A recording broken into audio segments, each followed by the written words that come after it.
왜 나를 깊은 어둠 속에 홀로 두시는지, 어두운 밤은 왜 그리 길었는지, 나를 고독하게, 나를 낮아지게, 세상 어디도 기댈 곳이 없게 하셨네.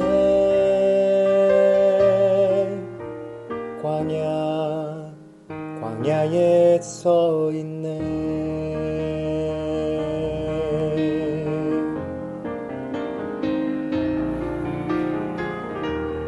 주님만 내 도움이 되시고, 주님만 내 빛이 되시며, 주님만 내 친구 되시는 광야. 주님 손 놓고는 단 하루도 살 수 없는 곳, 광야.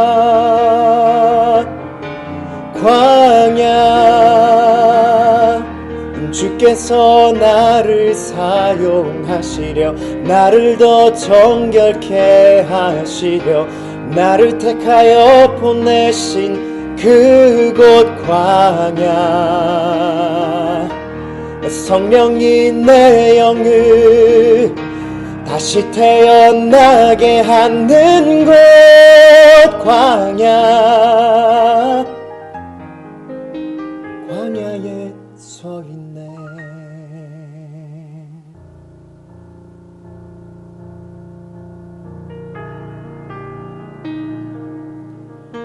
내 자가 산산이 깨지고 높아지려 했던 내 꿈들도 주님 앞에 내려놓고, 오직 주님 뜻만 이루어지기를, 나를 통해 주님만 드러나시기를.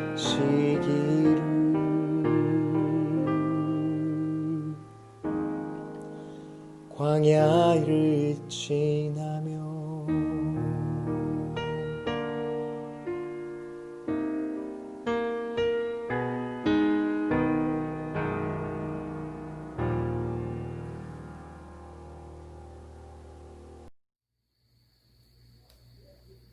하나님, 코로나19 가운데서도 안전하게 저희를 지켜주시고, 교회는 가지 못하지만 영상 예배를 통해 은혜 받게 해주셔서 감사합니다.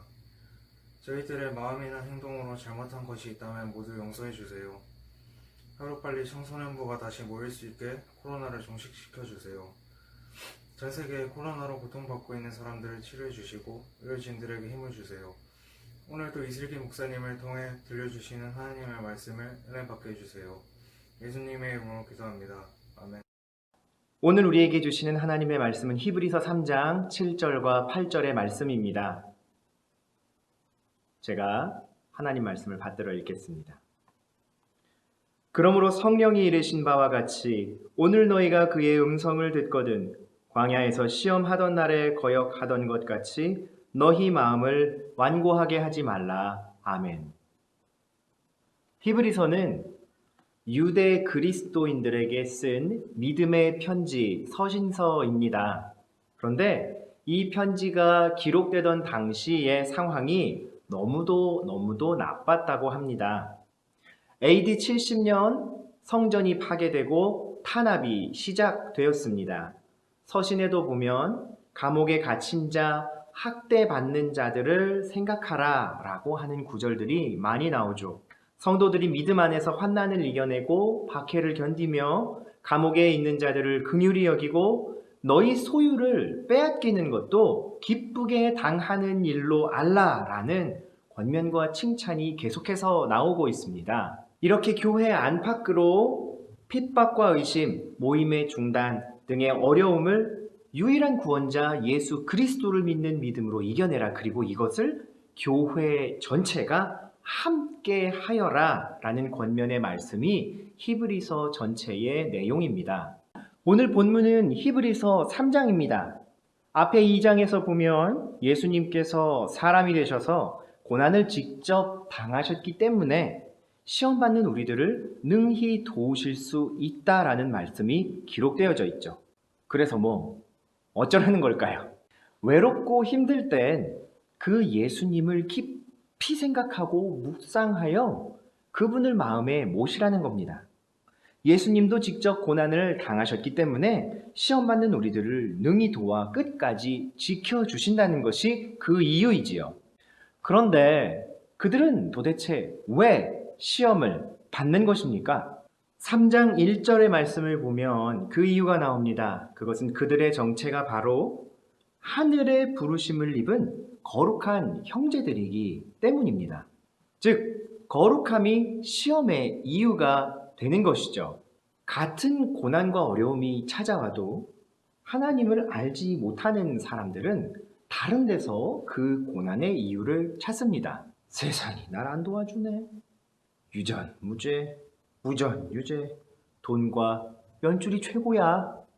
이렇게 상황이나 다른 사람들을 원망하죠. 하지만 하나님을 믿는 사람들은 다릅니다.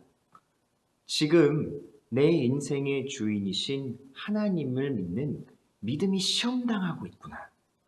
내가 비록 흔들릴지언정 그 믿음을 포기할 순 없지. 단디하자이. 이렇게 하나님을 붙들고 믿음을 지켜내게 됩니다. 3장 7절에서 3장 19절까지의 말씀 중에 2번 반복되어 나오는 말씀이 있습니다. 바로 오늘날 너희가 그 음성을 듣거든 너희 마음을 완악하게 하지 말라. 즉 말씀을 듣고 거역하지 말고 따라 순종하여라 라는 말씀입니다. 이 말씀은 시편 95편 7절에서 11절 말씀을 인용한 내용입니다. 광야 생활을 시작한 이스라엘이 광야에 물이 없다는 이유로 불평하고 하나님을 원망하게 되죠. 설상가상 12명의 정탐꾼이 가나안 땅에 다녀온 뒤 모든 백성들은 그 땅에 들어가기를 거부하게 됩니다. 그러자 하나님은 그들의 불신앙으로 말미암아 그들 중에 한 명도 가나안 땅에 들어가지 못할 것이고 그들을 잇는 다음 세대가 광야의 세대가 되어 가나안 땅에 들어가게 될 것이다 라고 예언의 말씀을 하십니다. 자, 그렇다면 히브리서의 저자는 이 말씀을 인용하여 무엇을 경고하고 전하고 있는 것일까요? 맞습니다. 이 편지를 읽는 유대 그리스도인들, 당시의 성도들의 상황이 그때와 다르지 않다라고 말하는 것입니다. 옛날 출애굽한 광야의 백성들은 광야에 물이 없어 죽을 것 같았어요. 그래서 하나님을 원망합니다. 그런데 지금은 예수 믿는 사람들을 다 잡아 가두고 죽이고 있어요. 하나님을 원망할 수 있지만 그렇지 말라는 겁니다. 그러면서 이렇게 말합니다. 여러분, 그 옛날 광야의 위대한 지도자 모세, 얼마나 큰 하나님의 사람이었습니까? 그런데 하물며 지금 여러분이 믿고 따르는 예수님은 하나님의 독생자 아들이에요. 그분이 여러분과 함께 계신데 어려움과 환난이 닥쳤다고 해서 여러분 믿음을 버리고 하나님을 원망하는 건 어리석은 것입니다. 오히려 그런 사람들을 권면하고 죄의 유혹으로부터 마음이 하나님께로 돌아올 수 있도록 그들을 도우세요. 여러분이 믿음을 떠나지 않도록 서로 더 똘똘 뭉치세요. 이것이 오늘 함께 읽은 말씀 본문의 진정한 의미입니다. 다시 한번 본문의 말씀의 내용을 읽어보겠습니다. 그러므로 성령이 이르신 바와 같이 오늘 너희가 그의 음성을 듣거든 광야에서 시험하던 날에 거역하던 것 같이 너희 마음을 완고하게 하지 말라. 여러분, 우리는 오늘도 광야와 같은 세상 속에 있습니다. 하지만 하나님 말씀이 내게 들려올 때 싫어요. 하나님 있는 게 무슨 소용이에요. 왜 사랑하며 살아야 돼? 왜 나만 섬기며 살아야 돼? 안 해요. 라고 반응하지 않고 그 말씀에 순종할 수 있습니다. 왜냐하면 광야길은 우리 인생에 주어지는 최종의 결과가 아니라 하나님의 인도하심 속에 있는 선한 과정이기 때문입니다. 여러분께 묻겠습니다. 여러분의 오늘의 의미는 무엇인가요? 사실 우리는 오늘을 살면서 동시에 오늘을 잃어버릴 수밖에 없는 존재죠.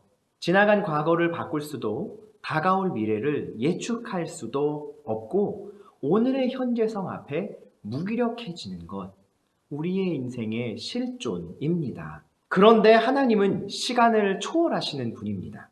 과거, 미래, 현재가 한결 같습니다. 이것을 영원이라고 부릅니다. 즉 그분의 시간은 영원한 현재입니다. 하나님 말씀이 변하지 않는 이유가 그것이지요. 내가 오늘 하나님 말씀을 듣고 그 말씀을 읽는다는 것은 영원의 시간 속으로 들어가는 것입니다. 이사야서 40장 8절의 말씀, 풀은 마르고 꽃은 시드나 우리 하나님의 말씀은 영원히 서리라. 아멘.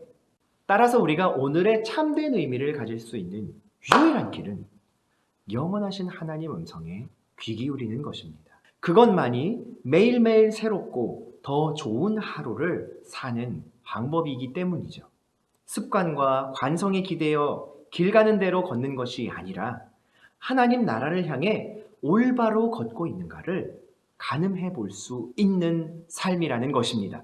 여러분, 우리는 인생의 광야길을 걷고 있습니다. 광야의 역할은 성경에도 잘 나옵니다. 궁극적인 목적지를 향해 가는 과정이면서 또한 하나님께서 뜻을 가지고 백성들을 머물게 하시는 곳이죠. 첫 번째는 치료이고 두 번째는 훈련과 성화의 목적입니다. 인생의 광야길에서 시험과 연단의 시간을 거치게 되죠. 누구나 그렇습니다. 그리고 우리는 실제로 그 앞에서 무력감을 느끼게 됩니다. 코로나19 사태 앞에. 그리고 언제 끝날지 알 수 없는 이 커다란 좌절과 절망 앞에 여러분, 우리는 얼마나 무너지고 망가지고 있습니까? 하지만 그것은 우리가 오늘 나와 함께 하시는 하나님의 음성에 귀 기울일 때에 극복하고 회복할 수 있는 과정입니다. 그리고 나를 광야 같은 삶으로 인도하신 하나님을 원망하지 않고 담대하게 그 선한 뜻을 믿고 따를 수 있게 됩니다. 오늘 본문의 말씀 3장 14절의 권면이 우리에게 소망을 주시는 약속이 됩니다. 우리가 시작할 때에 확신한 것을 끝까지 견고히 잡고 있으면 그리스도와 함께 참여한 자가 되리라. 아멘. 내가 하나님 앞에서 그 말씀과 언약을 처음으로 붙잡았던 때, 그때와 오늘의 하나님은 변함이 없으십니다. 광야 같은 삶의 시간을 지나고 있을 때도 마찬가지예요. 우리가 오늘 그 음성에 귀를 기울이면 우리는 소망의 확신이 가득한 마음으로 예수님의 구원에 참여한 자가 되는 것입니다. 그리고 우리의 마지막 날에, 역사의 마지막 날까지 이 소망은 포기하지 않는 자의 마음을 영원히 지키며 인도하여 줄 것입니다. 여러분, 시편 95편에는 너희가 오늘 그 음성을 듣거든, 즉 하나님께서 이 말씀을 하시는 화자로 나옵니다. 헌데 같은 구절을 인용한 히브리서의 말씀을 보면 성령이 그 말씀을 전하신다고 합니다. 그리고 히브리서 9장 14절의 말씀에는 성령님이 하시는 구체적인 사역의 내용이 이렇게 쓰여져 있습니다. 하물며 영원하신 성령으로 말미암아 흠없는 자기를 하나님께 드린 그리스도의 피가 어찌 너희 양심을 죽은 행실에서 깨끗하게 하고 살아계신 하나님을 섬기게 하지 못하겠느냐. 예수님은 우리를 위해 스스로 제물이 되셔서 우리를 위해 십자가에 죽으시고 희생하셨어요. 그리고 부활하셨습니다. 그런데 이 일을 하실 때에 성령님이 그 일을 함께 감당하셨다는 것입니다. 예수님의 십자가 구원 사건을 처음부터 끝까지 함께 하신 성령님께서 출애굽한 이스라엘 백성들뿐 아니라 유대 그리스도인들이 핍박을 받던 그 현장에서의 소망을 나눠주시던 일뿐 아니라 오늘 우리 각 사람의 심령과 삶의 자리에도, 그리고 지금 이 말씀을 읽고 듣는 모든 성민의 청소년 식구들에게 함께 하시는 소망의 근원이 되시고, 우리가 하나님의 말씀을 따르며 형통한 삶을 살아갈 수 있도록 인도하여 주실 것입니다. 사랑의 주님, 성령 하나님의 말씀에 귀 기울이며 우리의 삶이 광야길을 지나는 것 같은 때에도 주님의 인도하심만을 받기를 원합니다. 아니, 주님의 인도하심을 우리 삶에 나타내시어 주님의 영광과 주님의 은혜와 주님이 주시는 형통함만이 우리의 삶에 나타나기를 소원합니다. 광야길을 지나는 것과 같은 이 어려운 코로나19 바이러스의 시절, 비대면의 예배가 자꾸만 연장되어가는 시절에도 매일 들려오는 하나님의 말씀을 기뻐하고 즐거워하며 그 말씀을 따르는 광야길을 기쁨과 믿음으로 걷는 성민의 모든 청소년들과 선생님들의 삶이 되기를 축복합니다. 성령 하나님 함께하여 주소서. 예수님의 이름으로 기도합니다. 아멘.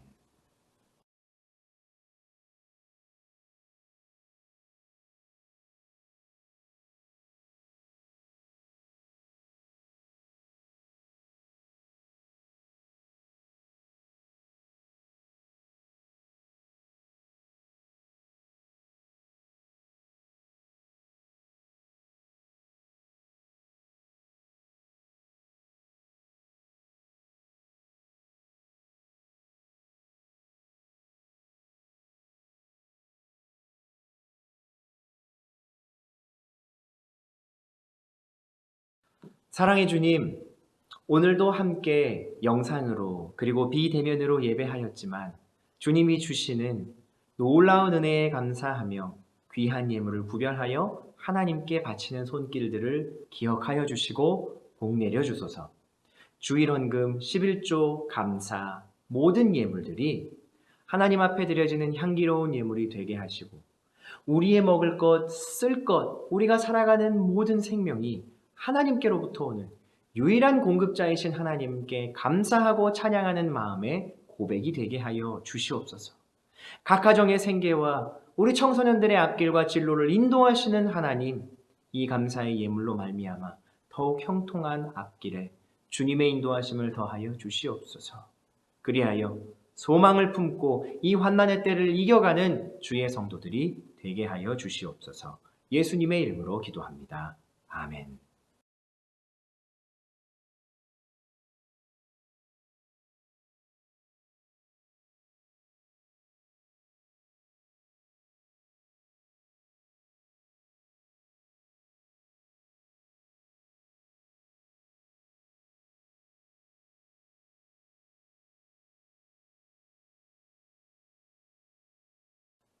주 예수 그리스도의 은혜와 하나님의 사랑과 성령의 교통하심이 이 말씀의 언약 가운데에 거하며 광야 같은 삶을 사는 동안에도 하나님의 음성에 귀 기울이고 성령의 인도하심을 따르기 원하는, 그리하여 광야 가운데에도 불기둥, 구름기둥의 인도하심을 경험하고 만나와 메추라기와 반석의 샘물로 먹이시는 하나님의 은혜로 살아가는 사랑하는 성민 청소년들과 선생님들의 머리 위에, 저들의 가정과 학교와 일터 위에 이제와 영원토록 함께 계실지어다.